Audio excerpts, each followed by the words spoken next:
तो सभी का माइनिंग प्लस में स्वागत है। हम लोग आज से गेट 2023 के लिए जो फरवरी में जिसका एग्जाम होना है उसके लिए आज से स्टार्ट करें। और इस बैच का नाम यकीन बैच है। यकीन इसलिए रखा गया है क्योंकि हम लोगों का पूरी तरीके से विश्वास है कि जो भी लोग हमसे जुड़ रहे हैं वो जो टारगेट है ना अंडर 50 लेस देन 50 रैंक लाने का जो टारगेट लेके चल रहे हैं वो इजिली अचीव किया जा सकता है। उसमें जरा सा भी कोई प्रॉब्लम नहीं होगा। बस उसमें यही करना है कि जो भी क्लास में पढ़ाया जा रहा है, जो भी क्वेश्चन दिया जाएगा, वो सारे को डेली प्रैक्टिस करना है, डेली सॉल्व करना है। कभी भी कुछ भी मन में कंफ्यूजन नहीं रखना है। ठीक है। आज का जो 1 मिनट है, बाद में बात करेंगे। अब आज का जो लेक्चर है ओपन कास्ट माइनिंग में है, जिसमें हम लोग क्या क्या पढ़ेंगे। डिफिनेशन क्या है, अप्लीकेबिलिटी क्या है, एडवांटेज, डिसएडवांटेज और elements of open cast mines. ये जो elements of open cast mines है ना, यहाँ से भी आई है। ये क्वेश्चन हमेशा यहाँ से देखा गया है। या डिफिनेशन के रूप में आ जाता है क्वेश्चन, या यहाँ से न्यूमेरिकल आ जाता है। दोनों क्वेश्चन आ जाता है।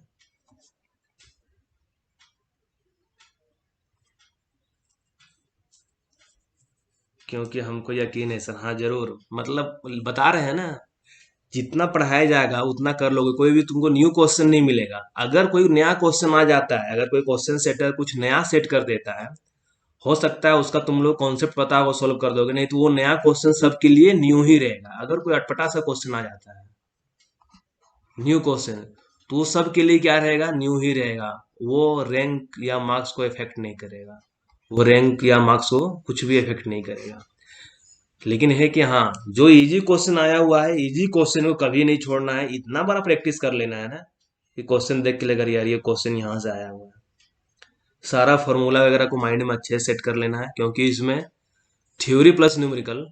थ्योरी मान के चलो 30% या 30 to 40, 30% थ्योरी रहता है और 70% न्यूमेरिकल ही रहता है। 70 to 80 मान के चलो न्यूमेरिकल रहता है। थ्योरी को 20 to 30 मान के चलो, ऐसा है। तो मेन हम लोग को कंसंट्रेशन कहाँ करना है, थ्योरी पढ़ेंगे उसके बाद हम लोग न्यूमेरिकल सोल्व करेंगे। ठीक है ना। अब स्टार्ट करते हैं कि ओपन कास्ट माइनिंग का डिफिनेशन क्या होता है। मतलब ओपन कास्ट, गुड मॉर्निंग अभिषेक, अभिशेष ना। ओपन कास्ट माइनिंग का डिफिनेशन है। ओपन कास्ट माइनिंग को हम लोग क्या क्या बोलते हैं, अदर टर्म पहले सुन लो। स्ट्रिप माइनिंग भी बोला जाता है, ठीक है ना।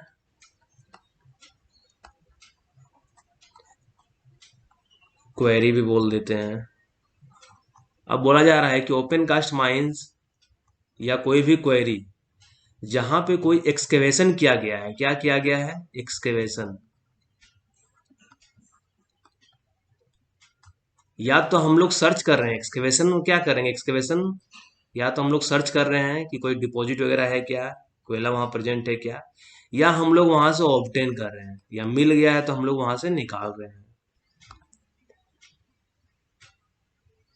ठीक है ना। तो ये ओपन कास्ट माइनिंग का डिफिनेशन में आता है। ओपन कास्ट माइंस मीन्स क्या, कोई quarry where any excavation, an excavation where any operation for the purpose of searching for. मतलब क्या, जहां पे कोई हम लोग ऑपरेशन कर रहे हैं, क्या चीज कर रहे हैं, या सर्च कर रहे हैं, या हम लोग वहां से मिनरल का ऑब्टेन कर रहे हैं, मतलब निकाल रहे हैं, या प्रोसेस चल रहा है कंटिन्यू, या कैरी और इज बीइंग कैरिड ऑन। लेकिन क्या नहीं होना चाहिए, नॉट बीइंग ए साफ्ट, मतलब हम लोग साफ्ट के थ्रू नहीं करेंगे वो काम। Not being a shaft or an excavation which extends below superjacent ground. मतलब वो साफ्ट नहीं होना चाहिए और वो ऐसा एक्सकेवेशन भी नहीं होना चाहिए जो सुपर जेसन ग्राउंड के नीचे जाना चाहिए। अब सुपर जेसन ग्राउंड क्या है, एक इमेजिनरी डेप्थ है, ठीक है ना। ये जो सुपर जेसन ग्राउंड है वो एक इमेजिनरी डेप्थ है। वो डेप्थ के बारे में हम लोग कुछ नहीं बोल सकते हैं कि 200 मीटर है, 150 मीटर, 100 मीटर है। तो ये ओपन कास्ट माइन हम लोग ये करते हुए आ रहे हैं ना, मान लो ये बेंच बनाते हुए आ रहे हैं, ओपन कास्ट माइंस करते हुए आ रहे हैं। तो ये जो डेप्थ होना चाहिए ना, ये सुपर जेसेंट ग्राउंड के नीचे नहीं आना चाहिए। ये सुपर जेसेंट ग्राउंड इस जगह पे कोई लेवल है,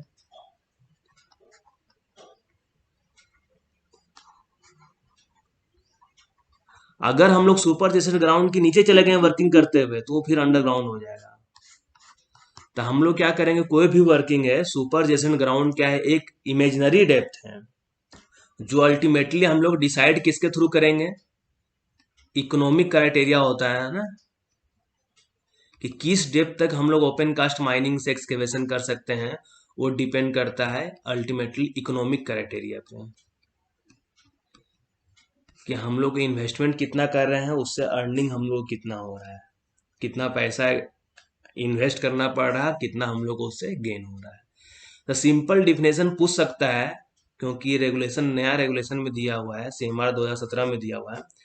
तो वीवीआई है ये इम्पोर्टेंट, मतलब ये जो है ना, आदमी यहाँ देख के थोड़ा कंफ्यूज है कि an excavation which extend below superjacent ground, ठीक है ना, नोट वर्ड इसके साथ में ही है, और note an excavation which extend below superjacent ground. ये डिफिनेशन हमेशा माइंड में अच्छे से सेट कर लेना कि ओपन कास्ट माइनिंग का डिफिनेशन क्या होता है।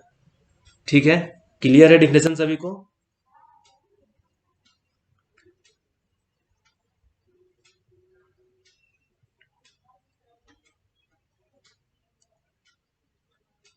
और बाकी लोगों को?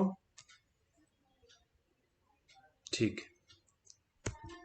अब ये देखो ओपन कास्ट माइनिंग हम लोग को दिखता कैसा है। ओपन कास्ट माइनिंग देखो हम लोग को ये दिख रहा है, ये पूरा ये जो लाइन लाइन दिख रहा है ना, ये बेंच है। ये जो लाइन है ना, ये बेंचेज दिख रहा है सिंगल सिंगल। ये बहुत दूर का फोटो लिया गया है इसलिए ऐसा दिख रहा है। ये सब जो दिख रहा है ना, ये बेंचेज है। अभी पढ़ेंगे हम, जब elements of open cast mining पढ़ेंगे तो उसमें बेंचेज पढ़ेंगे। तो ये ओपन कास्ट माइनिंग ऐसा दिखता है, ऐसा नजर आएगा।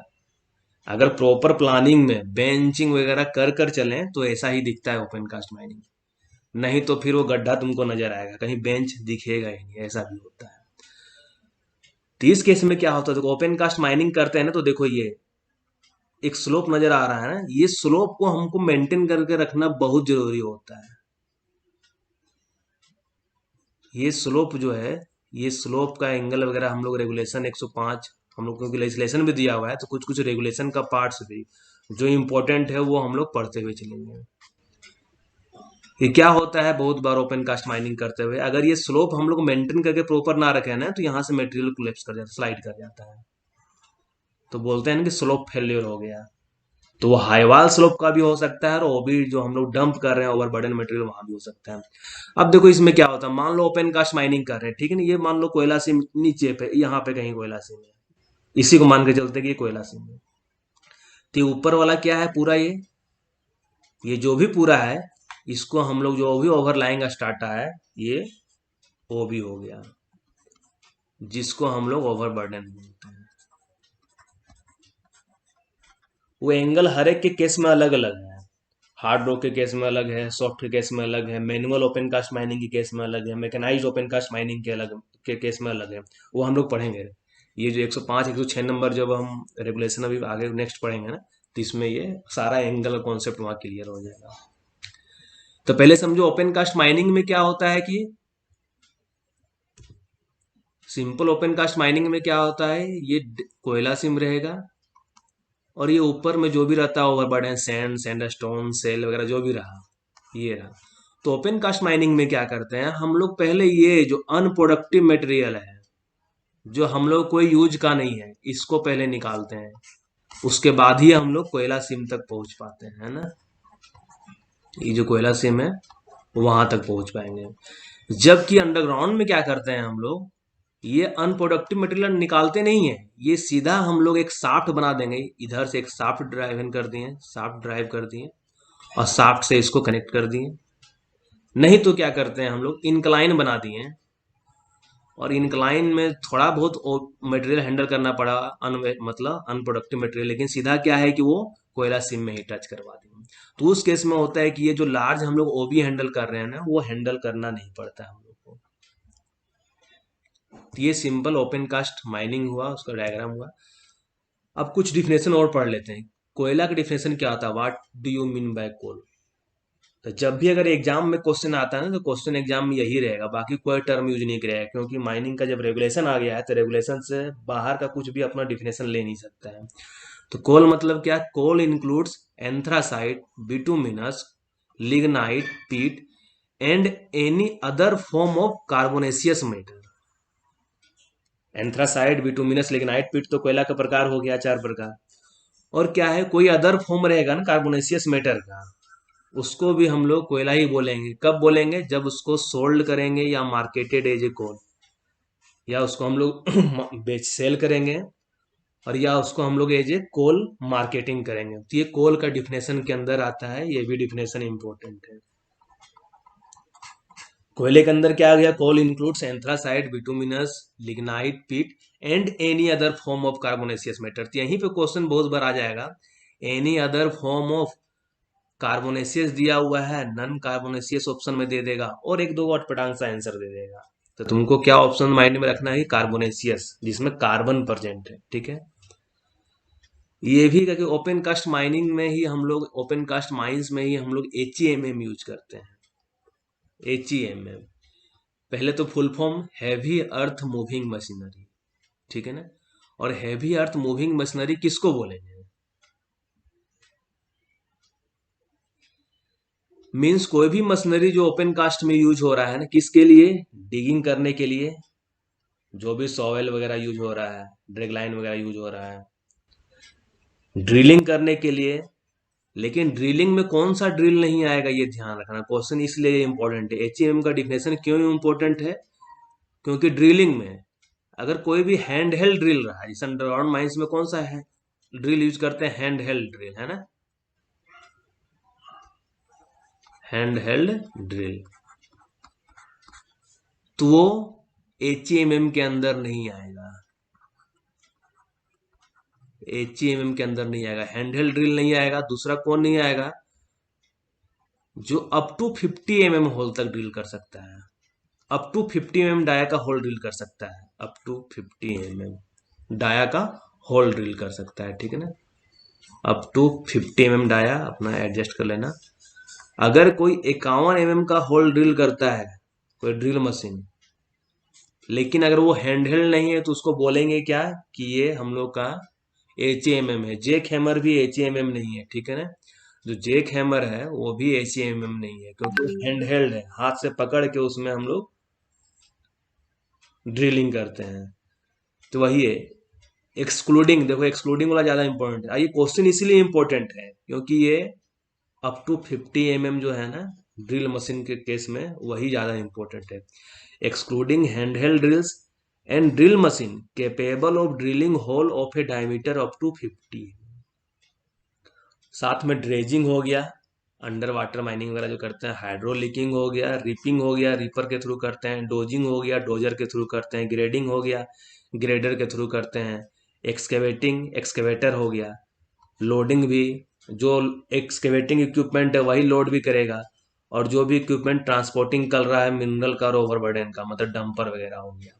तो ये सारा HEMM के अंदर आता है। क्या HEMM के अंदर नहीं आता है, वो ज्यादा इंपॉर्टेंट है। तो HEMM के अंदर हैंडहेल्ड ड्रिल नहीं आता है, और वैसा ड्रिल जो 50 mm के डाया तक का होल ड्रिल करता है, वो HEMM के डिफिनेशन के अंदर नहीं आता है। तीनों का तीनों जो डिफिनेशन बताए हैं बहुत ही ज्यादा इंपॉर्टेंट है, सरफेस माइनिंग का, कोल का और HEMM का, ठीक है ना। क्योंकि लेजिस्लेशन से जो भी क्वेश्चन उठाता है बहुत इजी क्वेश्चन उठा देता है, लेकिन लड़का लोगों को क्या होता है कि लेजिस्लेशन टच ही नहीं करता है, बोलता छोड़ो नहीं यार, क्वेश्चन आएगा एक दो देखा जाएगा उसको। लेकिन हम लोग क्या है कि जहां पे लगता है कि रेगुलेशन रहेगा वहां पे उसको कवर करते हुए चलेंगे, ठीक है। क्लियर है? अब है कि सभी को क्लियर है ना? या वाई या एन लिख दो बस, और कुछ नहीं लिखना है, ठीक।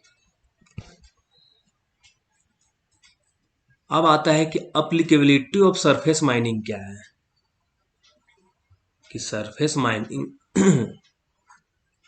जो भी डिपॉजिट रहेगा सेलो डेप्थ पे, ठीक है ना, कम गहरा वाला डिपॉजिट रहेगा, तो वहां पे हम लोग ओपन कास्ट माइनिंग करेंगे। और कोई deposit outcrop at the surface रहेगा, या आउटक्रॉप डिपॉजिट रहेगा, या सेलो डेप्थ पे होकर करेगा, सेलो डेप्थ पे पाया जाएगा, तो वहां पे सरफेस माइनिंग किया जा सकता है। अब आउटक्रॉप क्या होता है? आउटक्रॉप पिक्चर नहीं है ना, आउटक्रॉप ये होता है, जैसे देखो ये सरफेस है, ठीक है ना, ये सरफेस है अपना, ग्राउंड लेवल जो बोलो, ये ग्राउंड लेवल हो गया, सरफेस है।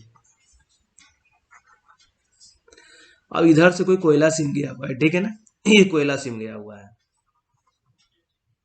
आउटक्रॉप मतलब क्या है, तुमको सरफेस पे ही बाहर दिखेगा उसका जो है ना, ये एक्सपोज सरफेस, मतलब यहाँ बाहर तुमको दिखेगा ये सरफेस पे। ये सब हम लोग के माइंस में, हम लोग के माइंस में आउटक्रॉप डिपॉजिट है, तो ऊपर में दिखता है। तो ये जो सरफेस पे दिख रहा है एक्सपोज है, तो ये आउटक्रॉप हो गया। इनक्रॉप क्या होता है कि ये, इनक्रॉप मतलब क्या होगा, ये सरफेस पे नहीं दिखेगा, ये नहीं दिखेगा, मान लो 10 से 15 मीटर अंदर आएंगे ना, तो हम लोग के यहाँ पे दिखेगा। तो ये होता है इनक्रॉप। एक होता है आउटक्रॉप, और एक होता है क्या, इनक्रॉप। आउटक्रॉप क्या रहेगा, सरफेस पे ही तुमको कोयला दिखेगा कि अच्छा, तुमको वहां से देख के मतलब व्यू कर सकते हो कि अच्छा कोयला का डीपिंग इस तरीके से गया हुआ है। और इनक्रॉप में क्या है कि 10 से 15 मीटर जब डेप्थ में थोड़ा सा जाएंगे ना, तो फिर वहां से सिम मिलना स्टार्ट होगा, तो वो होता है इनक्रॉप। तो सरफेस माइनिंग कहाँ कहाँ एप्लीकेबल है, आउटक्रॉप डिपॉजिट में हो सकता है, इनक्रॉप में भी हो सकता है, और साथ में अगर कोई कम गहरा वाला है, कोई यहाँ इनक्रॉप बोला जा रहा है, ठीक है ना, कि कुछ कम डेप्थ तक ही रहे, तो हम लोग सरफेस माइनिंग कर सकते हैं। लेकिन यहाँ पे देखो, डेप्थ के साथ सेलो वर्ड यूज किया है ना, सेलो डेप्थ। तो सेलो डेप्थ मतलब कितना गहरा डेप्थ, 200 मीटर, 400 मीटर, 500 मीटर, या 10 मीटर, 20 मीटर। तो एक तरीके से सेलो जो है ना, यहाँ एडजेक्टिव की तरह यूज किया गया है। सब लोग ग्रामर में पढ़ते हो ना एडजेक्टिव, जैसे हम बोलते हैं Ram is a boy, Ram is a boy मतलब क्या है, राम एक लड़का है। लेकिन अगर हम लगा देंगे Ram is a good good boy, तो क्या हो जाएगा उसका, राम एक अच्छा लड़का है, मतलब क्या, उसका एक विशेषता बता रहा है ना, विशेषण।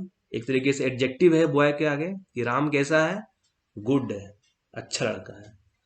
तो इसी तरीके से डेप्थ के पहले सेलो लगा, एक तरीके से वो एडजेक्टिव बता रहा है, एक तरीके से एडजेक्टिव की तरह यूज किया गया, कितना डेप्थ तक हम लोग उसको बोलेंगे कि सेलो डेप्थ है।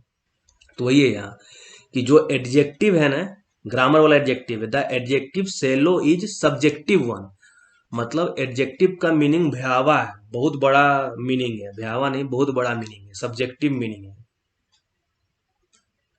सेलो का मीनिंग। जो सेलो के पहले, हाँ, जो सेलो लगा हुआ है डेप्थ के पहले, वो एक तरीके से एडजेक्टिव के रूप में लगा हुआ है, जिसका मीनिंग बहुत विस्तार मीनिंग है, मतलब सब्जेक्टिव वन है।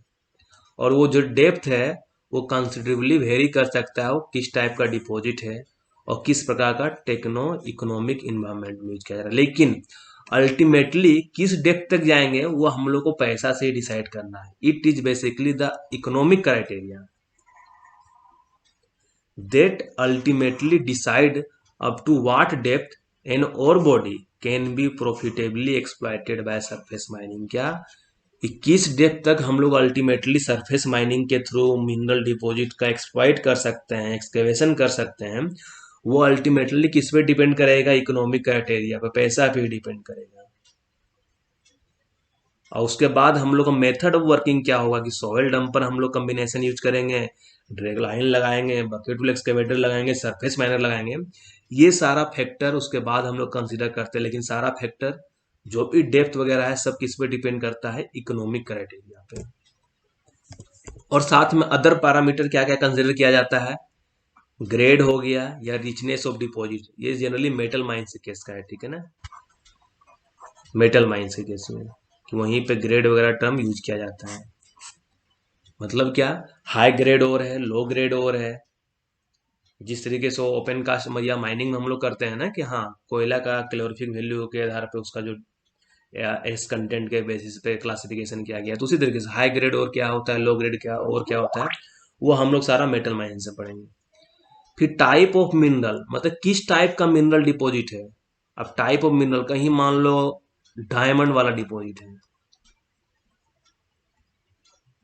ठीक है ना, कहीं आयरन और है, तो किस केस में हम लोग ज्यादा डेप्थ तक जा सकते हैं, ये बताओ। कि डेप्थ एक तो इकोनॉमिक क्राइटेरिया है, लेकिन फिर भी अदर फैक्टर पे डिपेंड करता है कि टाइप ऑफ मिनरल, किस प्रकार का मिनरल डिपॉजिट है। कहीं डायमंड का डिपॉजिट है या गोल्ड का डिपॉजिट है, और कहीं आयरन का डिपॉजिट है, तो कहाँ पे हम लोग ज्यादा डेप्थ तक जा पाएंगे माइनिंग करते हुए, जल्दी से बताओ। गोल्ड में या डायमंड में जा पाएंगे आयरन के कंपेरिजन में? क्योंकि गोल्ड अगर थोड़ा सा भी मिल जाता है ना, कुछ ग्राम भी मिल जाएगा ना, तो आयरन, डायमंड का कुछ ग्राम रहेगा ना, तो आयरन का टन के बराबर रहेगा, कुछ टन के बराबर। अगर 1 ग्राम रहेगा तो वाइट है। तो उस केस में क्या है कि हम लोग डायमंड या गोल्ड माइंस ज्यादा डेप्थ तक भी जा सकता है, कोई दिक्कत वाला बात नहीं। तो डिपेंड किस पे करता है? टाइप ऑफ मिनरल पे, कि हाई वैल्यू है या लो वैल्यू है। थर्ड में आता है और बॉडी डिपॉजिट, मतलब मैसिव, मतलब बहुत लार्ज अमाउंट में डिपॉजिट है वहां पे। टेबुलर या बेडेड, जैसे बेडेड डिपॉजिट होता है ना, कोयला वगैरह, बेडेड डिपॉजिट हो गया। वेन टाइप डिपॉजिट, मतलब वेन टाइप मतलब क्या, मतलब क्रेक हो गया, क्रेक के बीच में थोड़ा सा मिनरल डिपॉजिट है। और ये कहीं मैसिव है, मतलब लंबा चौड़ा एरिया में पूरा डिपॉजिट है। तो उस केस में क्या है कि अगर क्रेक वाले में रहेगा तो हम लोग कम डेप्थ तक जाएंगे, मतलब वेन टाइप डिपॉजिट में हम लोग कम डेप्थ में जाएंगे। और जहां मैसिव डिपॉजिट है, जहां बहुत लार्ज अमाउंट में डिपॉजिट है, तो है कि मिलते जाएगा, तो हम लोग ज्यादा डेप्थ तक जा सकते हैं। तो डिपेंड किस पे कर रहा है? और बॉडी ज्योमेट्री पे भी। थर्ड क्या हो गया? Deep of the deposit.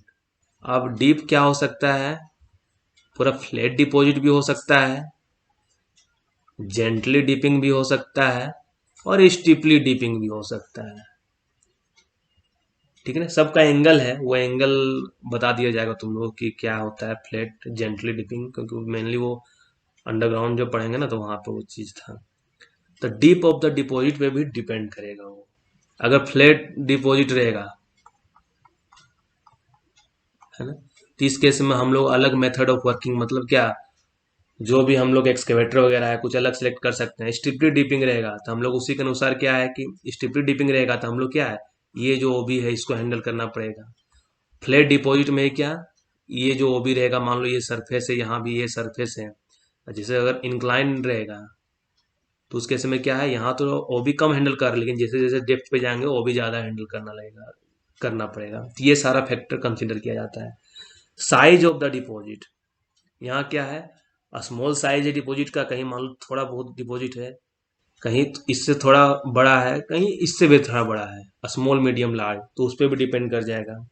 Complexity, simple है या कॉम्प्लेक्स है या कॉम्प्लिकेटेड है। अगर कहीं सिंपल है, मतलब है कि, एक मिनट यार।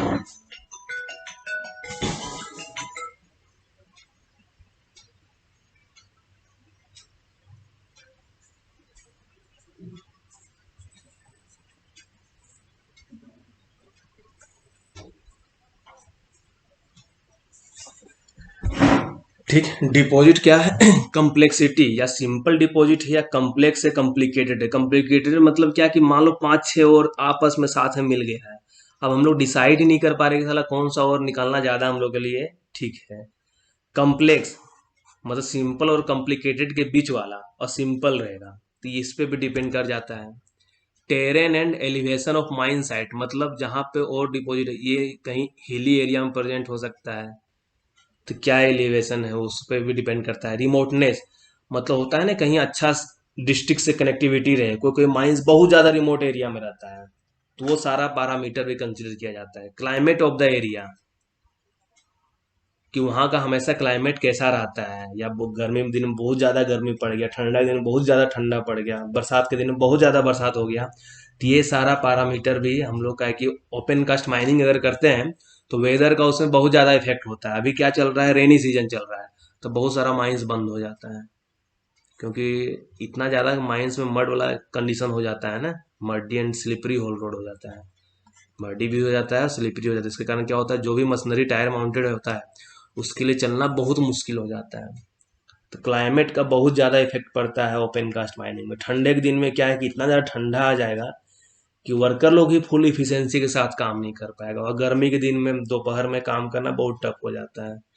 तो ये सारा चीज पे भी डिपेंड करता है। इंफ्रास्ट्रक्चर, इंफ्रास्ट्रक्चर में क्या हो गया, रोड्स हो गया, पावर सप्लाई हो गया, वाटर सप्लाई हो गया, ये सब, ये सब सारा चीज पे भी डिपेंड करता है। Stability requirement for mine slope, Hyva slope, डम स्लोप का हम लोग क्या करना पड़ता है, स्टेबिलिटी मतलब स्टेबल करके रखना पड़ता है। अगर उसको ग्रेडियंट वगैरह मेंटेन नहीं करेंगे, एंगल मेंटेन नहीं करेंगे, तो वो फिर स्लोप फेलियर जो पड़ते हैं ना, वो आ जाएगा। तो ये ध्यान रखना, जो ओबी डंप होता है ना, ओबी डंप या सॉइल डंप में क्वेश्चन गेट में आया हुआ है। कैसा फेलियर, स्लो फेलियर जो पढ़ाएंगे तो सारा डिटेल में पढ़ाया जाएगा। ये ध्यान रखना, अभी भी पढ़ रहे हो तो सर्कुलर फेलियर होता है। कैसा फेलियर होता है? सर्कुलर फेलियर होता है, ये ध्यान में रखना है। वीवीआई है। अब बाकी जब पढ़ाएंगे उसमें डिटेल में पढ़ाएंगे क्या होता है। ओपन कास्ट में क्या था, दिखाई थे कि कोयला सिम यहाँ है और ओबी ये है, तो ये ओबी पूरा हम लोग हैंडल करना पड़ेगा। तो ओवरबर्डन हैंडल करके कहाँ रखेंगे, कहीं तो डिस्पोज करना पड़ेगा, इसको डिस्पोजल करना पड़ेगा, डिस्पोज करना पड़ेगा। साथ में उसको क्या है कि जो भी प्रोडक्ट हम लोग निकल रहा है उसको ट्रांसपोर्टेशन भी करना है। रेगुलेटरी एंड इन्वायरमेंटल रिक्वायरमेंट, क्योंकि अब बहुत ज़्यादा MOEF and CC, ministry of environment forest and climate change, धीरे धीरे ये सब भी अपना सर्कुलर में बदलाव कर रहा है। मतलब अब इन्वायरमेंटल फैक्टर वगैरह बहुत ज़्यादा कंसिडर किया जा रहा है। अगर वो सब क्लियरेंस वगैरह नहीं मिलेगा तो है कि माइंस भी नहीं चलने दिया जाता है। तो लो रूल रेगुलेशन वैसा सब है, वो सारा चीज़ को भी फॉलो करना पड़ता है ओपन कास्ट वगैरह माइनिंग में। तो ये था सारा अप्लीकेबिलिटी ऑफ सरफेस माइनिंग की। कहाँ मतलब किस किस फैक्टर पे वो डिपेंड करता है।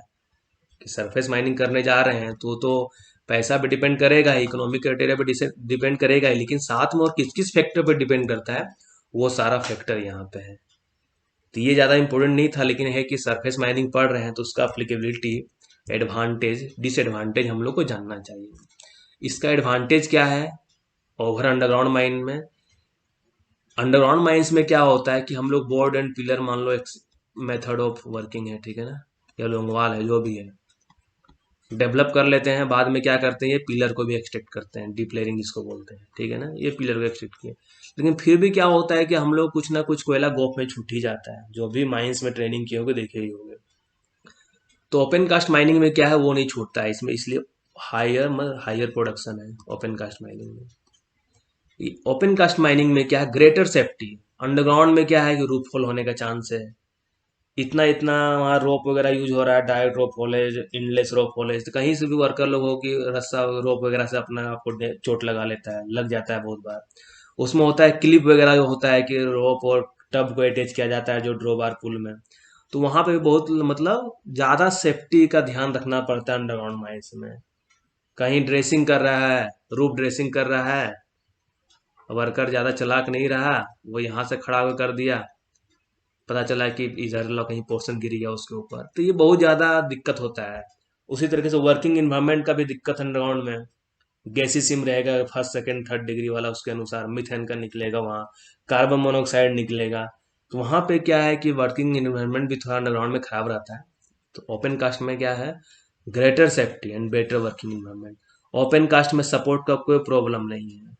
ओपन कास्ट में no limitation on head room. Head room मतलब क्या, कि हम लोग साइज ऑफ मशीनरी जो होता है ना, ओपन कास्ट में देखते हो 3 तल्ला 4 तल्ला बिल्डिंग टाइप से बकेट विल एक्सकेवेटर जो होता है, 100 मीटर वगैरह हाइट तक का यूज करते हैं बकेट विल एक्सकेवेटर, जिसका पूरा मशीनरी का हाइट अगर देखोगे ना बकेट विल एक्सकेवेटर का, तो 100 मीटर तक भी चला जाता है।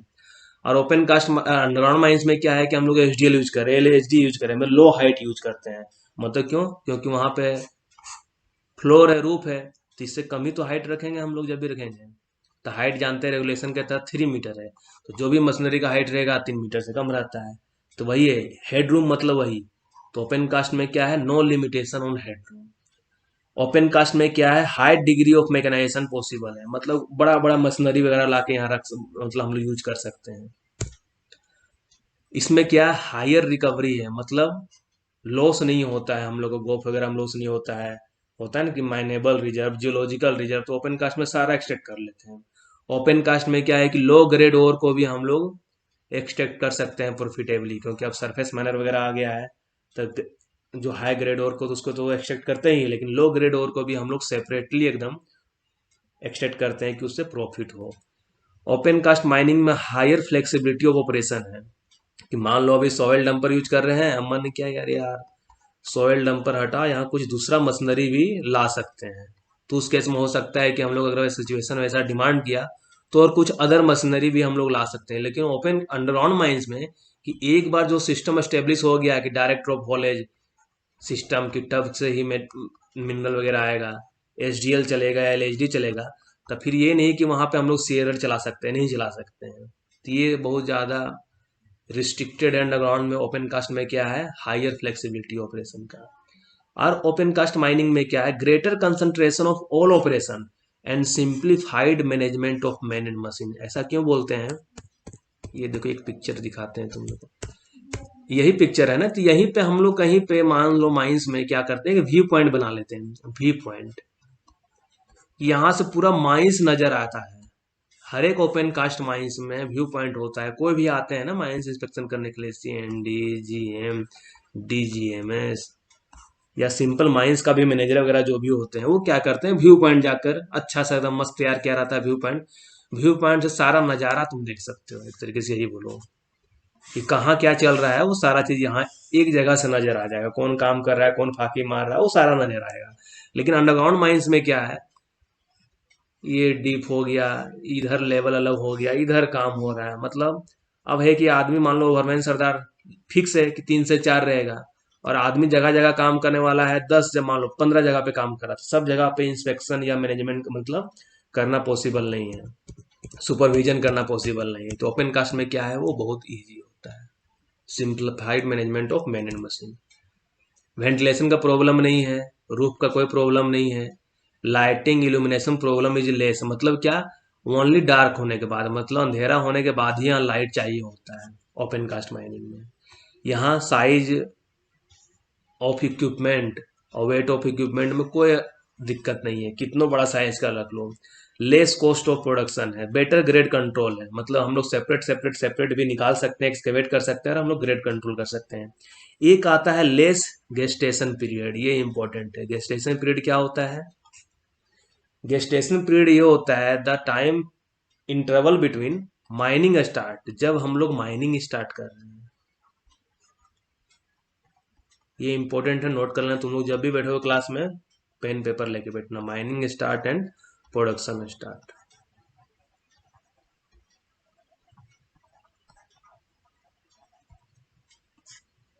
ठीक है, तो गेस्टेशन पीरियड क्या होता है कि the time interval between the mining start and production start, ये ध्यान रखना, time interval between mining start and production start. Mining start कब से करते हैं, जब हम लोग बॉक्स कट करते हैं, बॉक्स कट पढ़ेंगे हम लोग, बॉक्स कट करके पहला कट किए हैं माइंस में, तो बॉक्स कट होता है जो फर्स्ट कट करते हैं। अब बॉक्स कट करने से लेके जब हम लोग को पहली बार कोयला मिल गया, प्रोडक्शन स्टार्ट हो गया, मतलब कोयला मिला, वो भी स्टार्टिंग में हैंडल करना पड़ेगा, तो हम लोग प्रोडक्शन नहीं मिला। जब हम लोग कोयला मिलना स्टार्ट हुआ ना, तो बॉक्स कट से लेके जब पहली बार हम लोग कोल मिल गया, एक्सट्रैक्ट कर लिए, एक्सकेवेट किए हैं, तो ये दोनों को जो टाइम पीरियड, जो टाइम लग रहा है ना, उसी को हम लोग गेस्टेशन पीरियड बोलते हैं। ठीक है, ये ध्यान रखना इंपॉर्टेंट है।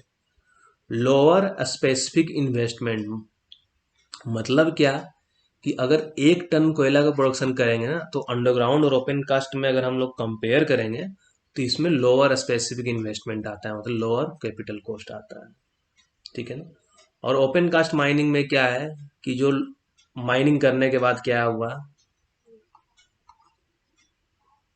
ये मान लो जो गड्ढा बना है ना, उसको हम लोग रिक्लेम कर सकते हैं, रिक्लेमेशन होता है, रिस्टोरेशन होता है, और रिहेबिलिटेशन होता है। ठीक है ना, तो हम लोग रिक्लेमेशन कर सकते हैं। अब वो रिक्लेम कर दे, मतलब जैसा पहले लैंड था माइनिंग स्टार्ट करने से पहला, वैसा हम लोग कोशिश करते हैं कि वैसा करके दे दें। तो ये सारा एडवांटेज होता है ओपन कास्ट माइनिंग का अंडरग्राउंड माइनिंग माइंस के ऊपर। लेकिन डिसएडवांटेज क्या है, बताइए थे कि वर्कर क्या आता है, expose to open weather. Open cast mines में हाई एक्सप्लोसिव यूज करते हैं, high density explosive, high explosive, तो ग्राउंड वाइब्रेशन वगैरह बहुत ज़्यादा होता है। मशीनरी चल रहा है, लार्ज लार्ज लार्ज साइज का मशीनरी चल रहा है, तो उसके कारण नॉइज पोल्यूशन भी होता है। ओपन कास्ट में क्या है, problems of maintaining slope and roads, rainy season में रोड वगैरह को मेंटेन करना, स्लोप को मेंटेन करना बहुत डिफिकल्ट काम है। ओपन कास्ट माइनिंग में क्या करते हैं, कोयला सिम तक पहुंचने के लिए पहले हम लोग ओबी को हटाते हैं, इसमें large handling of large quantity of unproductive material, मतलब क्या, ओवरबर्डन या वेस्ट। वेस्ट कहाँ टर्म यूज करते हैं, वेस्ट टर्म यूज करते हैं मेटल माइंस में, और ओवरबर्डन कहाँ यूज करते हैं, कोल माइंस में। अब हैंडलिंग कर लिए हैं, लार्ज ओवरबर्डन को, तो अब इसको कहीं तो रखना भी पड़ता है। Emplacement of large quantity of overburden waste material, spoil pile, waste dump, overburden dump, फिर वहां पे जाके इम्प्लेसमेंट करना पड़ता है, जो कि अंडरग्राउंड में नहीं करना पड़ता है। इसमें फिर क्या है, जब डंप बना दिए हैं वेस्ट डंप, तो उसका हम लोग का स्टेबिलिटी मेंटेन करना पड़ता है, उसमें पेड़ पौधे लगाना पड़ता है। नहीं तो अगर वो इस तरीके से रहेगा तो क्या होगा, बारिश वगैरह होगा तो फिर वहां से जो भी डंप बना हुआ है वो, जिस जो है ना पेड़ पौधा वगैरह लगा कर रखे हुए हैं। और ये स्लोप एंगल होना चाहिए वो भी डंप का, वो बोला जाता है, पढ़ेंगे 37.5 डिग्री से अधिक नहीं होना चाहिए। ठीक है। इसमें मेन जो डिसएडवांटेज वही आता है कि वेदर का डिसएडवांटेज है, गर्मी ठंडा बरसात वाला। और दूसरा एडवांटेज डिसएडवांटेज क्या है, स्लोप मेंटेन करने वाला। और अगर एक बार स्लोप फेल्योर हो गया, जैसे देखो ये स्लोप मेंटेन करके नहीं रखे, स्लोप फेल्योर हो गया, अब क्या है कि इसके कारण मेन मशीनरी यहाँ दब गया होगा। ये जो मटेरियल है इसको वापस से हम लोग को क्या करना है, री हैंडल करना पड़ेगा, फिर से हम लोग को स्लोप यहाँ पे बनाना होगा, या बैरिकेड करके हो सकता है माइंस को यहाँ पे कुछ बंद कर देना पड़ेगा इधर इधर पोर्शन में। तो ये सब बहुत सारा डिसएडवांटेज है ओपन कास्ट माइनिंग का। और लास्ट में जो रिक्लेमेशन कर रहे हैं, तो ठीक है रिक्लेमेशन कर रहे हैं, उससे ये होता है कि हम लोग, और जिस तरीके से माइनिंग स्टार्ट करने से पहले जमीन था वैसा कर दे रहे हैं, लेकिन क्या होता है उसमें कॉस्ट हम लोग को बहुत ज़्यादा लग जाता है, हाई रिक्लेमेशन और क्लोजिंग कॉस्ट। तो ये ओपन कास्ट माइनिंग का डिसएडवांटेज है। तो ये देखो कुछ पिक्चर है, वो भी डंप वगैरह का, ये स्लोप फेलियर हो गया है। ठीक है, देखो ये कोयला सिम कैसे मिलता नजर आता है ना, वो ये देखो देखो यहाँ नजर आ रहा है कोयला सिम, ये ओबी है। तो पहले इतना ओबी को हम लोग हटाएंगे तो ये कोयला सिम हम लोग पहुंच पाएंगे, तब ये कोयला निकलेगा। यहाँ पे भी देखो ये कोयला सिम दिख रहा है ना। तो ये ओबी को पहले हटाना होगा तो हम लोग इसको एक्सट्रैक्ट कर पाएंगे। तो यही अनप्रोडक्टिव मटेरियल है। और जब रिक्लेमेशन करते हैं, मान लो माइनिंग करते करते ऐसा कर दिया था, अब रिक्लेमेशन कर रहे हरा भरा करना है, तो उस केस में फिर क्या होता है, हम लोग को हाई रिक्लेमेशन कॉस्ट लग जाता है। तो ये डिसएडवांटेज है। क्लियर हुआ इतना तक सभी को?